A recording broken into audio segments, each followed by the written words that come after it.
We haven't even got GTA 6 yet, and today we're going to be talking about what GTA 6 Online will look like in the next 15 years. Let's go ahead and kick off this video with map expansions. Now, map expansions is a hard topic to talk about because we don't know what's going to happen in the future. We haven't even seen the official map yet, but what I'm hoping for is little islands connected to what we might already have in the GTA universe put into ViceCity.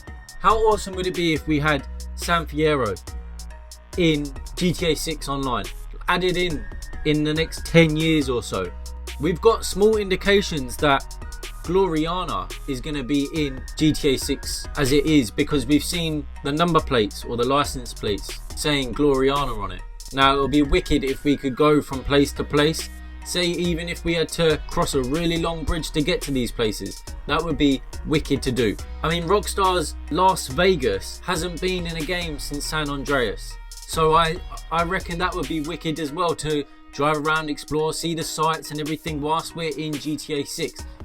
I don't think that GTA 6 story mode is going to be so expanded on like online is, because if you still play GTA 5 story mode, the original casino is still there, whereas the casino we have today is completely different.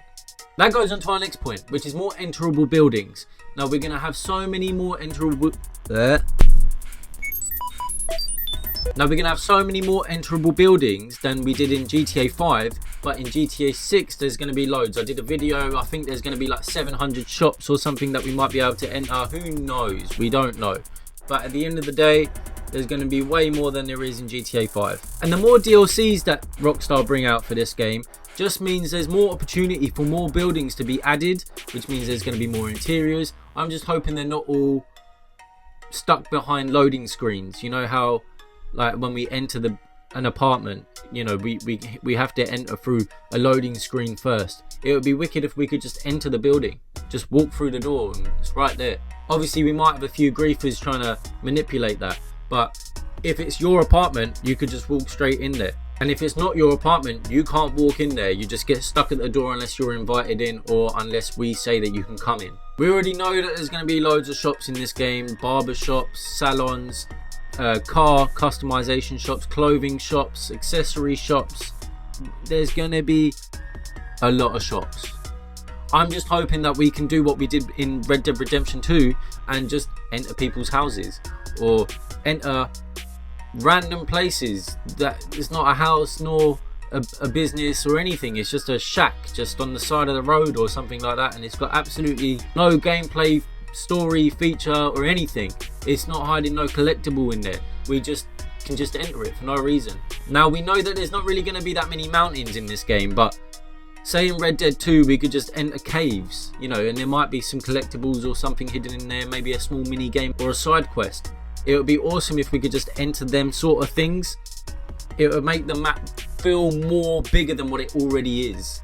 We will need to prepare for overpowered vehicles and weapons. What I mean by that is the Mark II oppressor. It's not likely it's going to be there in the game at launch, but later on down the line, give it 5-6 years, I can guarantee they add some sort of overpowered vehicle, you know, something for the griefers to really grief us with. And alongside the vehicles, they're going to need overpowered weapons. Obviously that will help us normal people that like to play the game, you know, flying from one end of the map to the other on a Mark II oppressor doing missions, made life easier for us. We're going to have overpowered weapons as well. You know, it's not going to come at day one, you know, like we didn't get the bunker in GTA 5 Online for years after launch. But with that bunker we managed to upgrade our weapons. We got the heavy sniper and we could put on explosive rounds. Now with the explosive rounds, it's great again if you're doing missions or if you're just messing around with your friends.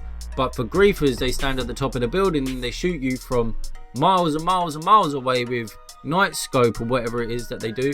It just ruins the gameplay. It's not fun. It pushes us more to go into an invite only session, which means then there's more servers having to be open on Rockstar's side. Now in Red Dead Redemption 2, there were buildings being built in story mode obviously, but there were buildings being built over time.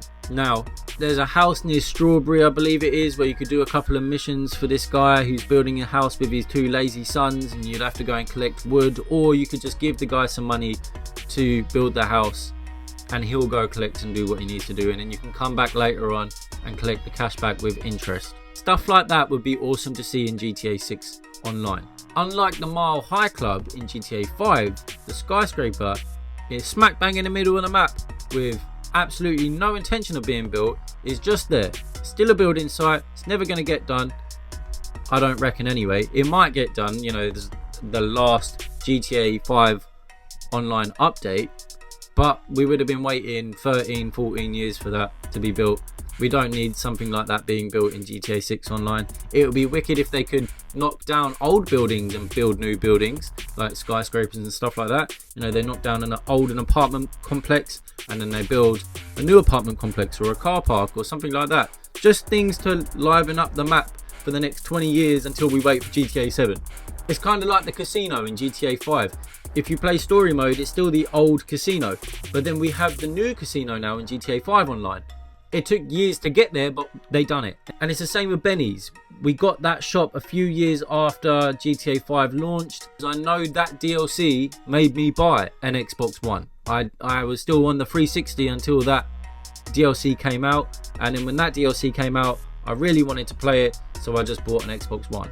Rockstar need to understand what they bring out is going to make us buy this game multiple times. It's going to make us buy multiple consoles. With bigger and better consoles just brings more opportunity for the maps to be better, for the game modes to be better, for the gameplay in general. Just when you load up and you walk out of the house, for the graphics to be just everything to be better.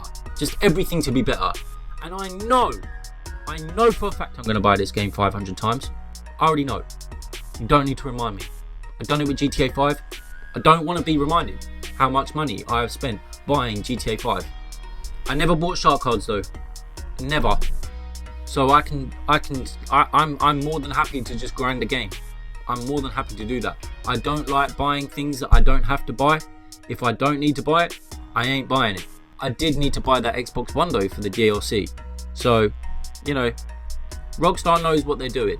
If they're going to release DLCs in the future with map expansions that are in the same map, that's going to be great. I mean, because with consoles getting bigger and better, we could have had Cayo Perico in the same vicinity as Los Santos. We could have just seen it from the top of a skyscraper or from the edge of the beach. We could have just seen it. We could have just got in an airplane or a helicopter and just flew over there, or got in a boat and travelled 5 minutes, 10 minutes, and we could just get there, and it would be sweet. It would be another little island in the map that we could just go to. The same with North Yankton.